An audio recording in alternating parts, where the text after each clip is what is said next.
Alléluia. Gloire à Dieu. Amen. Amen. Bonsoir à tous. Je vous salue dans le nom du Seigneur. Je suis vraiment heureux d'être parmi vous. Je remercie mes frères. C'est un honneur pour moi. On est tout jeunes prédicateurs. Et quand on nous demande de prêcher, on a un cœur comme ça.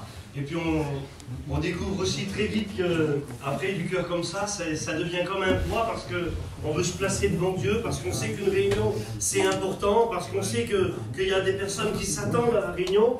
Et là où ça devient un poids et ça devient dur, c'est parce qu'on réalise que nos capacités, on ne peut rien apporter.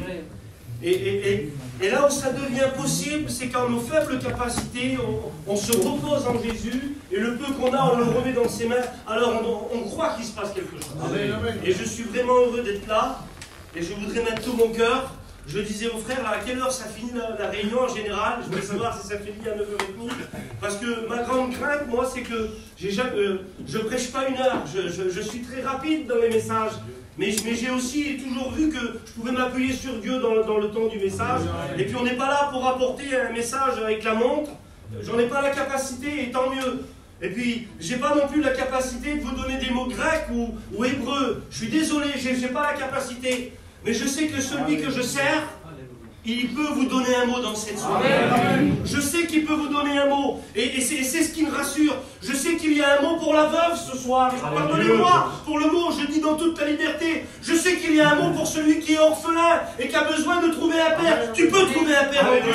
Et je sais qu'il y a un mot pour celui qui est malade. Là, tu peux te réfugier en Dieu. Il y a un mot pour les serviteurs de Dieu, pour les musiciens, pour les jeunes garçons, pour les jeunes filles, pour les enfants qui sont là. Dans la parole de Dieu, il y a un mot pour chacun. Et j'ai aimé ce qu'il a dit John pendant qu'il menait les chants. Il a dit ce qu'on a besoin réellement, c'est d'un mot. Mais c'est d'un mot qui change tout. Parce que le monde aujourd'hui envoie des informations avec des mots, avec des discours, avec des paroles qui ne changent rien. Et puis je ne sais pas la situation que tu passes. Et puis même ceux qui sont auprès de toi, ils vont venir avec un mot qui vient du cœur. Ça va aller, je voudrais t'aider, mais malgré ça, on ne peut rien des fois. On est si limité. Mais lui, il arrive. Et peu importe la situation que tu vis, parce que lui, il est au-dessus de tout. Amen. Alors lui, il a un mot pour ta vie. Que Dieu soit béni. Je voudrais que l'ancien ait pris le Seigneur pour moi. Gloire à Dieu. Père éternel, non pas ta parole, parce Alléluia, Seigneur. C'est celui qui va la porter, comme serviteur. Béni Seigneur ce soir, béni Seigneur. Alléluia. Cet esprit au nom de Jésus-Christ, nous avons besoin des mots, d'une parole, Seigneur. Non pas, Seigneur Dieu, de ces mots venant, Seigneur Dieu, Père éternel, de la chair, mais ce mot venant de toi, au nom de Jésus-Christ, et pour ta soit toute la gloire, Seigneur. Parle-nous, relève-nous, fortifie-nous. Amen, amen. Amen. Alléluia. Gloire à Dieu. Je voudrais vous parler de Jésus. Vous voulez que je vous parle de Jésus? Que Dieu soit béni. Pourquoi on parle de lui? Parce que c'est lui qui peut changer les choses. Parce que dans ta vie, il n'y a rien. Écoutez, je regardais ça là. C'est comme un tableau, il n'y a rien. Et puis il n'y a rien. Et puis toi, tu es capable de mettre aucune couleur sur ce tableau. Mais lui, il arrive. Et de ce tableau vide là, où il n'y a rien, il crée quelque chose. Je ne sais pas la situation que tu passes aujourd'hui, mais si lui, il intervient, parce qu'il est au-dessus de tout, alors il peut se passer quelque chose. Écoutez, je voudrais vous parler, ça se trouve dans Exode, au chapitre 3 et au verset 13. C'est à partir du verset 13. Et puis Moïse, il est là, et puis Moïse, il est attiré par un feu, il est attiré par quelque chose sur la montagne. Et puis, on connaît l'histoire, alors il va aller, et puis il va rencontrer Dieu, et Dieu va lui parler. Et puis Dieu est en train de lui présenter une mission. Dieu est en train de lui présenter une mission importante. Il y a les enfants de Dieu à délivrer, et Moïse, il est là. Et puis il réalise que le besoin qui est devant lui, il n'a aucune capacité. Alors il va dire ça au Seigneur. Mais quand les enfants d'Israël, quand on me demandera qui t'envoie, qu'est-ce que je leur dirai? Seigneur, quand j'irai là-bas, qu'est-ce que je leur dirai? Et puis là, Dieu va parler. Et puis Dieu va donner son nom. Il va dire, tu diras, celui qui s'appelle Je suis m'a envoyé. Et lorsque Dieu dit, Dieu se donne le nom, s'attribue ce nom-là. Je suis. Ça veut dire qu'il n'a pas de commencement. Ça veut dire qu'il n'a pas de fin. Ça veut dire qu'il est. Il est, c'est le nom de Dieu. Et puis écoutez, on va regarder ensemble lorsque Jésus commence son ministère. Lorsque les membres du Sénédrin sont là. Lorsque les Sadducéens sont là, les hommes de loi sont là. On est en train de lui dire, mais tu parles d'une époque que tu n'as pas connue. Et lui, il va dire ça. Il va reprendre ce qui a été transmis à Moïse sur la montagne. Il va le reprendre dans son ministère. Il va dire, avant qu'Abraham fût, je suis. Il est en train de dire, je suis. Je n'ai pas de commencement, je n'ai pas de fin. Je suis de toute éternité. Je suis d'une nature divine. Je dépasse le consentement des hommes. Et j'aimerais te dire, peut-être que tu attends quelque chose des hommes, mais tant que c'est l'humain dans l'humain, ça ne marche pas. Mais lorsque tu réalises que tu as besoin du divin et que l'intervention du divin, elle arrive dans ta situation, alors ça change. Alors une situation dépressive devient une situation de paix. Alors une situation de deuil devient une situation de refuge en Dieu. Les situations les plus difficiles s'ouvrent en Dieu. Les portes les plus fermées et épaisses s'ouvrent devant Dieu parce que lui il est. Amen. Que Dieu soit béni. Tu ne voudrais pas que ta situation elle change? Tu ne voudrais pas saisir un mot ce soir? Écoutez, on fait tellement de projets et puis le temps va tellement vite. On a marqué 18 février là, et puis peut-être que vous l'avez vu pendant un moment, le 18 février, on était le 1er, on était le 2, mais demain c'est du passé. Et puis si tu ne saisis pas ce soir, la réunion elle restera que du passé. Mais si tu saisis un mot ce soir, la réunion elle déterminera ton avenir ce soir. Parce qu'un mot de Dieu que tu saisis dans cette soirée détermine ton avenir. Amen. Tu as besoin d'un mot. Tu n'as pas besoin d'une réunion. Alléluia. Pas besoin d'une mission. Pas besoin de ce qui frappe les yeux, mais tu as besoin d'un mot qui frappe le cœur. Le mot que tu ramènes chez toi et qui change tout. Un jour, un homme avait pris conscience. Écoutez, on va rentrer dans le message. Un jour, un homme avait pris conscience que chez lui, il y avait un besoin. Il avait pris conscience que chez lui, il y avait un besoin. Il savait que le Seigneur passait. Et puis, il y avait plein d'obstacles devant lui. Mais la Bible dit qu'il se jette aux pieds du Seigneur. Pourtant, il n'était pas digne de se jeter aux pieds du Seigneur. Mais il dit, Seigneur, si tu dis un mot, je ne suis pas digne que tu vas vers moi. Du moins, je ne suis pas prêt que tu vas vers moi. Peut-être que tu te dis ça. Je peux vivre des expériences à la Réunion, mais chez moi, c'est tellement difficile.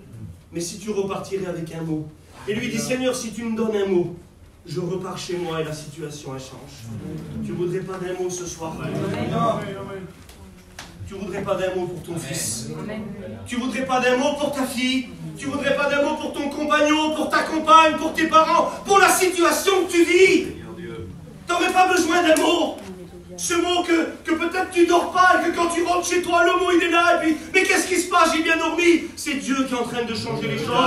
Parce que je veux y croire. Parce que si on n'y croit pas, parce que si on est carré, si on est cadré, ça restera une réunion. Vous verrez un jeune serviteur de Dieu qui a eu chaud, vous verrez, vous avez lu des beaux cantiques. Mais si tu crois de tout ton cœur, ça restera ta réunion. Celle-ci que tu raconteras, tu diras, un jour, j'ai rentré dans une réunion, et puis j'étais découragé, parce que la situation me dépassait, mais j'ai saisi un mot. Et ce mot que j'ai saisi, il a déterminé toute ma vie. J'ai changé à cause de ce mot. Écoutez, la Bible, elle dit ça dans Philippiens, chapitre 2, verset 9. C'est pourquoi Dieu l'a élevé et lui a donné le nom qui était au-dessus de tous les autres noms. Merci mon frère. Dieu lui a donné le nom qui était au-dessus de tous les autres noms. Parce que le monde, il a des noms. Écoutez, on va le voir ensemble. Que Dieu soit béni. Alléluia. Amen. Ça va? Amen. Avec moi. Gloire à Dieu. Que Dieu soit béni. Parce que le monde, lui, donne des noms. Parce que le monde, lui, met un nom sur toi. Et puis, écoutez, lui, il dépasse les noms des mondes. Vous savez, écoutez, je vais vous dire quelque chose, vous allez reconnaître ce nom-là. Quand ça serre ici, quand ici on est bloqué parce que la situation qu'on vit, elle nous dépasse. Et quand ici tu as un poids, et quand ici tu n'arrives plus à respirer, que tu n'arrives plus à t'alimenter, et que les nuits deviennent pénibles pour toi, on dit ça s'appelle l'angoisse. Et puis de l'angoisse, on dit c'est une personne angoissée. Ça devient une dépression. Le monde, il met des noms. Mais son nom à lui, il est au-dessus de tout. Amen. Et lui, on va dire comme ça, hein, on va dire lui, il s'appelle Prince de la paix, la Bible dit. Parce que son nom à lui, Écoutez, je vous l'ai dit, quand il dit je suis, quand le Seigneur dit je suis la paix, il ne donne pas la paix. Il est la paix. Amen. Vous comprenez, c'est lui, c'est son attribut à lui. Et quand le Seigneur dit il donne la paix, il est la paix. Écoutez, dans l'évangile de Marc, au chapitre 4 et au verset 35, vous connaissez, c'est la tempête, c'est la barque agitée. Vous connaissez ce récit. Et là, il y a des hommes que eux, ils connaissent la barque, ils connaissent le lac, ils connaissent les phénomènes climatiques. Il n'y avait rien d'anormal, rien d'inhabituel à ce moment-là. Et Jésus va leur faire une invitation, va leur dire, écoutez, on va monter dans cette petite barque et puis on va passer de l'autre bord. Mais jusqu'à là, il n'y avait rien d'extraordinaire, John. La Bible dit ça.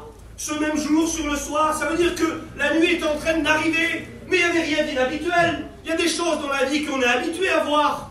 Les jours se lever, les nuits arriver. Il y a des choses qu'on est habitué. Et puis quand la nuit elle tombe là-bas en Israël, quand il y a le changement de température, ça déclenche des petits phénomènes climatiques. Hein, ça fait ça remue un peu l'eau, ça veut dire que la barque elle est un petit peu agitée. Mais c'était des pêcheurs de métier. Ils étaient habitués à ce phénomène-là. Vous savez, l'homme, il est habitué qu'il y a des petites choses qui se lèvent. Et parce qu'on est des personnes, des fois, on met la main dans la poche, on règle certaines situations, on demande un petit coup de main, on est des gitans, on sait se débrouiller. On ne sait pas lire, mais on sait se débrouiller, écoutez. Et puis là, eux, rien d'anormal à ce moment-là. Il y a des situations qui se lèvent et puis on est habitué à les contrôler. Et là, ils vont vivre une situation qui se lève et ils vont prendre conscience que celle-ci, elle les dépasse. Et peut-être que tu es en train de vivre ça. Je ne te connais pas, tant mieux que je ne connais pas, je suis plus libre pour parler. Peut-être que tu vis une situation qui est en train de te dépasser. Au début, c'était un peu petit. Et puis tu croyais contrôler les choses. Vous savez ce qu'ils ont fait, les disciples? Ils ont mis le Seigneur à l'arrière de la barque, croyant contrôler les choses. Parce que des fois, on fait ça, hein. Seigneur, là, je gère, laisse-moi gérer. Je suis un gitan, je vais gérer la situation. Et puis on fait comme ça. Et puis lui, il dort, il est là.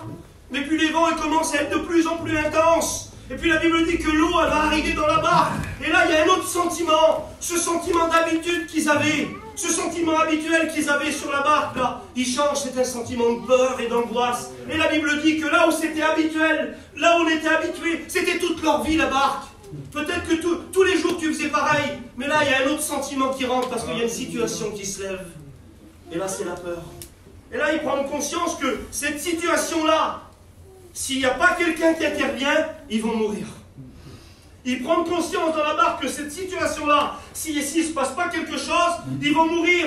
Et j'en suis sûr qu'ils ont dû essayer. Ils étaient plusieurs dans la barque, mais personne n'avait le moyen. Peut-être que tu es en train d'essayer de te sortir de ta situation, d'appeler les pasteurs, on t'orientera vers la parole, d'appeler tes amis, d'essayer de t'en sortir, mais tu vois que tu es en train de couler, et puis là, il y a un homme à l'intérieur, il va prendre la bonne décision, que tu puisses faire comme ça dans cette soirée. Il prend conscience que celui qui a dit « Je suis la paix », il est là, il est juste à côté, et je me suis trompé, j'ai voulu contrôler les choses, mais il était juste à côté, alors je vais le réveiller. Plus qu'il dit qu'il est la paix, je vais le réveiller, et ils sont en train de... La Bible dit qu'il s'avance vers lui et qui dit Seigneur, on est en train de périr, sauve-nous. La Bible dit que lui il se réveille et là où il n'y a que l'agitation, là où il y a le trouble, là où il y a l'angoisse, là où il y a la peur, il n'y a aucune capacité. La Bible dit qu'il se lève et il menaça les vents et il dit à la mer silence, tais-toi, et il y eut un grand calme. La vraie paix de Dieu c'est le calme là où tout est agité. Je ne sais pas si tu vis agité. Je ne sais pas si tes nuits sont remplies d'angoisse. Je ne sais pas si tu as peur du lendemain. Je ne sais pas la situation que tu vis. Peut-être que tu es submergé par les problèmes. Peut-être que ce n'était pas prévu. Vous savez, elle est comme ça la vie. On se lève croyant faire une journée comme les autres. Et puis un mauvais coup de téléphone, une mauvaise nouvelle. Et là, la barque, elle est en train de couler. Mais tu peux le réveiller ce soir. Parce que lui, il est le prince de la paix. Écoutez, un jour, il y avait un artiste peintre en Italie. Et puis il avait 3 élèves. Et parmi ses élèves, il avait un chrétien.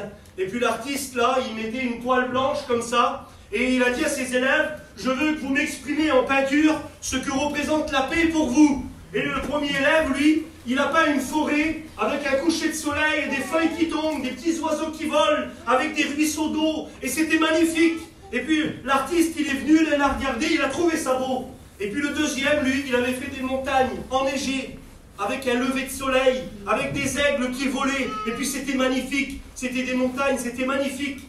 Et puis lui, le troisième, il avait fait une mer, le chrétien, une mer déchaînée, au milieu de la nuit, là, avec des éclairs, avec des vagues qui frappent contre un rocher. Mais c'était tout agité sur ce tableau. Et puis le maître, il est arrivé vers son élève, il a dit comme ça, mais t'as rien compris. La paix, c'est pas ça, c'est l'agitation que t'as mis, c'est le problème que t'as mis. Mais regarde ce que t'as mis, il a dit, maître. Regardez dans le creux du rocher. Alléluia. Et puis l'histoire, elle nous dit que l'artiste, là, le maître, il s'est approché du rocher, et puis il a regardé dans le creux du rocher du tableau. Et là, il y avait un petit oiseau qui dormait. Il a dit, maître, la véritable paix, c'est quand tout est contre nous, Alléluia. quand tout est déchaîné. C'est ça la vraie paix, c'est quand je me sens en paix. La Bible dit que c'est seul Dieu qui peut donner la paix. Amen. Que tu puisses le réveiller ce soir. Parce qu'il est la paix. Un jour, le Seigneur, dans son ministère, on continue encore. Hein, de toute façon, je vais continuer quand même. Que Dieu soit béni. Un jour, le Seigneur, dans son ministère, il va dire, je suis le pain. C'est Dieu qui dit à Moïse, je suis, pour vraiment définir ce qu'il est. Il est de toute éternité. Et puis le Seigneur Jésus va dire dans son ministère, je suis le pain de vie. Il s'identifie, il se représente, il s'affiche comme en étant le pain. Mais on va trouver dans l'évangile de Jean, au chapitre 6, pour ceux qui ont la parole, un jour il va avoir un besoin de pain, un manque de pain. Peut-être que tu es là, tu es chrétien, et puis tu ouvres la porte là et tu dis, Seigneur, j'ai faim dans mon cœur. Il y a longtemps que je n'ai pas été béni. Je suis fatigué. Chez moi, c'est des fois la misère, les enfants me font la vie, le mari. Il y a des choses, vous savez, on part de la réunion, là on est bien. Et puis quand on arrive chez nous, quand on ouvre la porte, des fois on voit le problème, et puis ça nous décourage, et puis on a faim. Mais quand on est nourri de la parole de Dieu, on est plus fort. Écoutez, là, la Bible dit qu'il y a 5000 personnes, 5000 hommes, sans compter les femmes et les enfants, ils sont là, le jour il a avancé, la nuit va presque tomber, et puis le Seigneur il va dire à ses disciples pour les éprouver, mais où allons-nous acheter des pains pour nourrir ces personnes? Il y a 5000 hommes, sans compter les femmes et les enfants. Oui, mais lui, il a dit qu'il était le pain. Il a dit, je suis le pain. Alors les disciples, ils sont là. Et puis il y a Philippe qui est là. Lui, il a 200 deniers. On nous disait aux écoles bibliques que ça représentait une fortune. C'était un disciple qui avait vraiment de l'argent. Et là, ça veut dire qu'à ce moment-là, par rapport aux besoins, ce qu'il a dans la poche, Philippe, écoutez, ça change rien. Je suis riche aujourd'hui, j'ai 20 €, c'est mon anniversaire aujourd'hui. Écoutez, ça change rien. On peut s'en servir, il en faut, on le sait très bien, parce qu'on ne peut pas rouler, on n'aurait pas pu venir ici, même s'il y a 15 km sans ça. Mais ça arrange rien quand on a un besoin dans notre foyer. Quand on a notre garçon qui a un besoin, qu'il faut le nourrir, on ne peut pas avec de l'argent. Et puis là, il est là, lui, et puis il prend conscience que malgré l'argent qu'il a, par rapport aux besoins, par rapport à la multitude de personnes qui a faim, il remet l'argent dans sa poche, il ne peut pas. Il ne peut pas. Et puis là, mais il y a un autre disciple, lui. Écoutez, mais c'est presque fou ce qu'il va faire. Il y a là un petit garçon, il va dire au Seigneur, Seigneur, il y a là un petit garçon, il a 5 pains et 2 poissons. Mais même pas on les avait présentés. Écoutez, c'est comme ici, là. Pour désaltérer toute l'église, il n'y en a pas assez. Mais c'est ce que Dieu veut, écoutez. Parce que moi, si je voudrais vous donner à boire, j'irai prendre de l'eau, j'irai faire plein de choses. Mais lui, il veut qu'on réalise qu'on a peu. Mais le peu qu'on a dans ses mains, lui, ça devient quelque chose. C'est quand l'homme réalise que dans ses mains, il n'a rien. Et puis là, lui dit, il n'y a rien. Mais Seigneur, on va le mettre dans tes mains. Parce que toi, tu as dit que tu étais le pain. Alors le Seigneur, il va le prendre. Parce que le Seigneur, quand il prend quelque chose, il rend grâce. Et la Bible dit que tous ont mangé.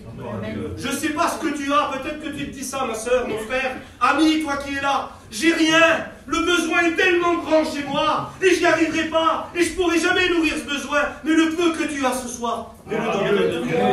Mets-le dans ses mains. Alléluia. Gloire à Dieu. Que Dieu soit béni. On continue encore un petit peu. Amen. Encore un petit récit et puis après on prie le Seigneur. La Bible dit qu'il est l'architecte. Il est celui qui bâtit sur des ruines. C'est le véritable architecte. Vous savez ce que c'est un architecte, hein? C'est celui qui arrive sur un endroit, il n'y a rien, ou du moins c'est détruit, où il n'y a rien. Et puis lui il est là et puis il fait un croquis. Et puis il dit là on va mettre ça, là on va mettre ça. C'est pas l'architecte qu'ils ont eu aux Caraïbes. Hein? Parce que le monde il nous déçoit. Le monde il nous donne des projets. Il nous promet un avenir et il se fait souvent la malle. On est venu aux Caraïbes, on a montré un plan, John il est là. Alors il y avait des projets, merci Seigneur, on s'est fait rouler, ils se sont fait rouler, c'est comme ça le monde. Alors toi on va te mettre là, il y aura les sanitaires là, il y aura la douche là, la parking pour la voiture. Oui c'est ça, c'est souvent le monde. Aujourd'hui, Caraïbes, il n'y a jamais rien. Mais lui il arrive. Et là où il n'y a rien, lui il voit qu'il y a tout. Écoutez, lui il regarde ta vie là, et puis toi tu te dis, mais moi j'ai rien, c'est des ruines, et jamais je pourrais construire. Mais lui il regarde sur ta vie et puis il dit, moi je peux construire sur ta vie. Écoutez, un jour un homme, c'était un sculpteur, je regarde les sculpteurs moi, c'était un sculpteur et puis toutes ses œuvres, ils étaient mis dans un musée, et ils étaient mis en exposition. Et puis, la personne qui faisait tous ces objets là, il était là pour honorer tous ces objets, et puis quand il a passé, il avait un gros caillou. C'était informe, c'était un caillou qui servait comme ça sur un parking. Et puis quand il l'a vu, il a tombé en extase devant ce caillou. Et puis les gens qui étaient là, ils ont regardé, ils ont dit, mais pourquoi vous regardez ce caillou? Il ressemble à rien et il n'y a rien. Il dit, vous voyez que le caillou. Mais moi, je vois déjà ce que je peux faire s'il passe dans mes mains. Peut-être que toi, tu vois rien pour ta vie. Je te le dis, c'est comme ça. Tu vois rien pour ta vie. Mais si tu viens dans ses mains, Dieu a déjà le plan. Alléluia. Que Dieu soit béni. Écoutez, il y a une femme, c'est dans l'évangile de Jean, au chapitre 4. Elle, c'est une ruine, sa vie. C'est la Samaritaine, on connaît l'histoire. Elle, les choix qu'elle a fait, ces choix qu'elle a fait, ils ont détruit sa vie. Et par rapport au choix, elle a pris une autre direction. Mais Dieu change les destinées. Et Dieu change les directions. Amen. Et puis là, elle, écoutez, en Israël, là-bas, il fait chaud. Et puis midi, c'est le moment le plus chaud de la journée. Et pour aller au puits, tout le monde allait le matin de bonne heure ou le soir. Mais elle s'est isolée. Elle a décidé par rapport à son problème de ne plus affronter le regard des gens, de ne plus voir personne. Elle a dit, tant pis, j'irai à midi prendre l'eau, je ne peux plus voir les gens. J'ai honte de ma vie c'est une ruine et j'arrive à rien. Et puis elle est là. Et puis elle vient avec sa petite cruche au bord du puits. Et sa vie, elle est ruinée. Peut-être que tu es venu ici, tu n'as rien, et tu te dis, c'est vraiment dur pour moi le regard des gens. Chaque fois que je vois des personnes, ils pensent à ce qui est arrivé chez moi, et ça me fait honte. Peut-être que tu es rentré avec la honte. Je ne sais pas pourquoi je dis ça, mais cette femme-là, elle vivait la honte. Mais il y a celui qui change les temps et les circonstances. Lui, il est là, il l'attend, il n'y a personne. Il n'a pas annoncé que nous, dès qu'on annonce, on a annoncé la mission. Lui, il n'a pas annoncé de mission, il était là. Et puis quand elle arrive, elle, c'est une vie détruite. Et lui, c'est l'architecte divin. Quand il la regarde, il ne voit pas une vie détruite, il voit une vie construite. J'aimerais te dire qu'il te regarde ce soir et il voit une vie construite.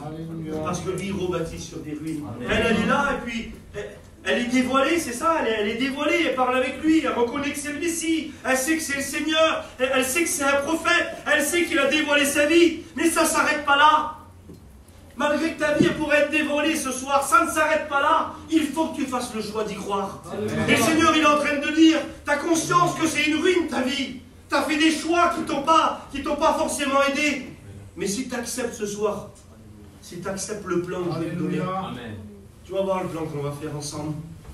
On va reconstruire ta vie. Tu as perdu la paix, je vais remettre la paix dans ta vie. Tu as perdu la joie de vivre, je vais te la donner, la joie de vivre. Il y a des choses que tu as détruites, eh bien on peut les reconstruire. Alléluia. Mais si tu lui fais confiance. Amen. Gloire à Dieu.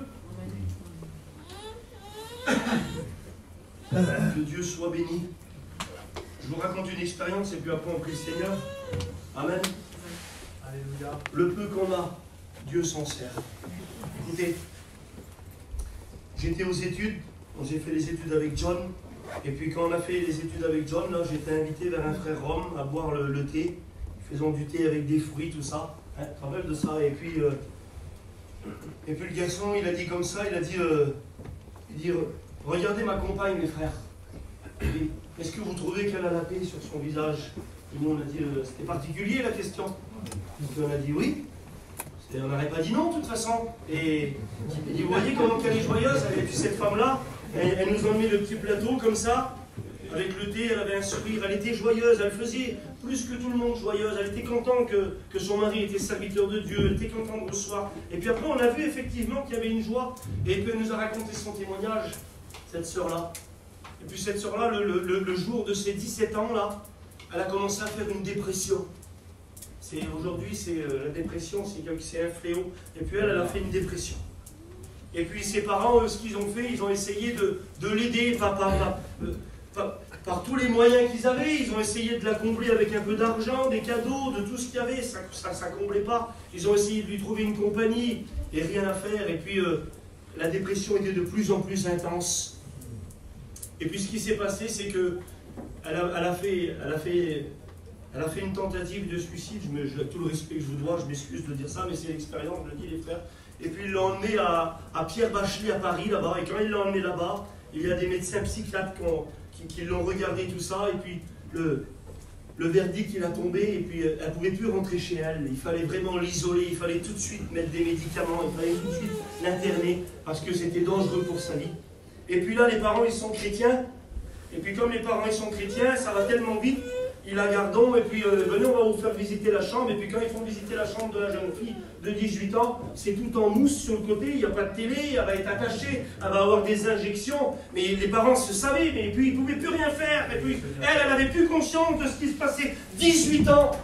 On a parlé des situations qui nous dépassent, mais là, les deux chrétiens, eux, la situation les dépassait. Et puis ils ont dit, écoutez, vous pouvez venir demain. Et puis quand ils ont marché comme ça, la sœur, elle a dit à son mari, elle a dit, mon homme, on n'aurait pas loupé quelque chose. Mais on est des chrétiens, on n'aurait pas loupé quelque chose, c'est pas normal qu'on est là. Et on a laissé le Seigneur dormir. On ne l'a pas réveillé. Et puis lui, il était en colère, et puis lui, il pleurait, et puis lui, il est parti dehors, ce frère-là. Et puis elle, il y avait un petit placard à balai.